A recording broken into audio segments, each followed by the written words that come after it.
ബാരയ്ക്കുമോർ 29-ാം സങ്കീർത്തനം. ദൈവപുത്രന്മാരെ യഹോവയ്ക്ക് കൊടുപ്പിൻ, യഹോവയ്ക്ക് മഹത്വവും ശക്തിയും കൊടുപ്പിൻ.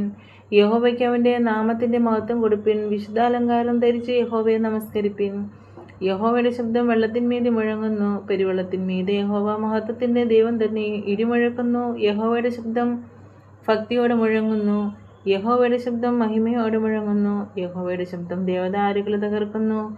യഹോവ ലെബനോനിലെ ദേവദാരുക്കളെ തകർക്കുന്നു. അവൻ അവയെ കാളക്കുട്ടിയെപ്പോലെയും ലെബനോനെയും സിരിയോനെയും കാട്ടുപോത്തിൻ കുട്ടിയെപ്പോലെയും തുള്ളിക്കുന്നു. യഹോവയുടെ ശബ്ദം അഗ്നിജ്വാലകളെ ചിഹ്നിക്കുന്നു.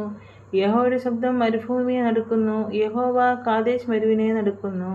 യഹോവയുടെ ശബ്ദം മാൻപേടകളെ പ്രസവിക്കുമാറാക്കുന്നു. അത് വനങ്ങളെ തോലുരിക്കുന്നു. അവൻ്റെ മന്ദിരത്തിൽ സകലവും മഹത്വം എന്ന് ചൊല്ലുന്നു. യഹോവ ജലപ്രളയത്തിന് മേലെ ഇരുന്നു. യഹോവ എന്നേക്കും രാജാവായിരിക്കുന്നു.